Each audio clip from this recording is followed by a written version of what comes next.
Allah razı olsun. Çok güzel, bu günlerin məclisimiz çok güzel şənaflı keçdi. Ama ben demək istəyirəm ki, qardaşlarım, düzdür, məni tanıyan insanlar da var burada. Çünki mən gelişən illərində hər zaman aparıcı, showman, aktyor, Karadeniz Şimarez, Fəqan Vərdə deyirlər. Düzdür, Mahmud Baba sözünə gələndə əslində Mahmud Babanın obrazını mən yarattım. Yəni ki, Mahmud Baba'nın repi de, meyxanası da, Lider kanalında Vırsatlasın verilişində mən iştirak edirdim o obrazla.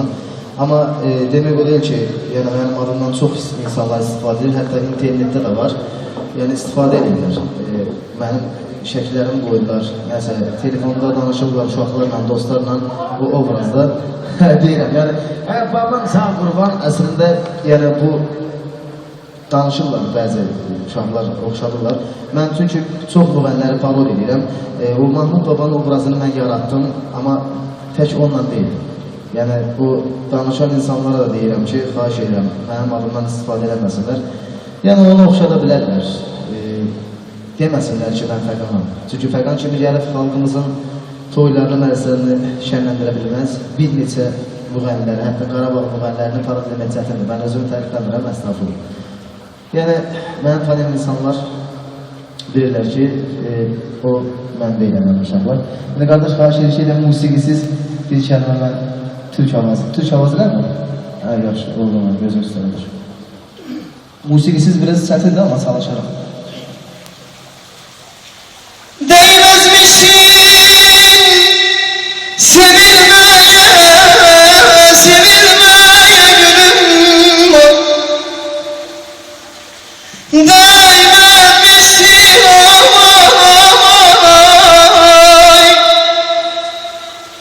sevilmeye, sevilmeye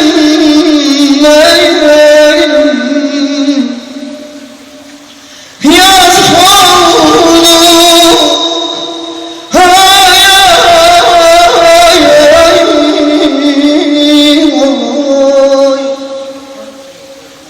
Yazık oldu gençliğime, ömrüme.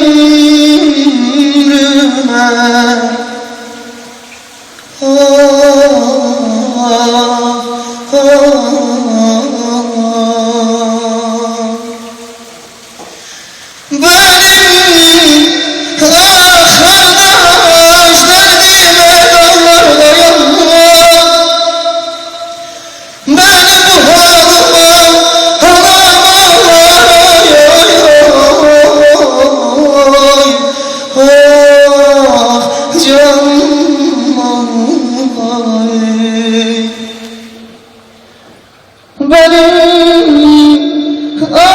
haberim böyle yazılmış. Benim derdim var. Sen söyle, ben yetimim.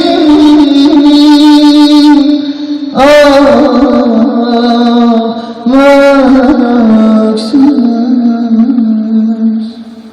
Kimlerse yanmalı benim. Hayır ben. Canım ablar kardeş, yüreğim sızlar.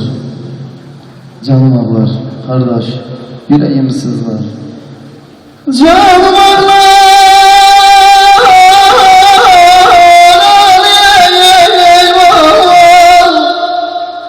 gel yollarına kul olayım.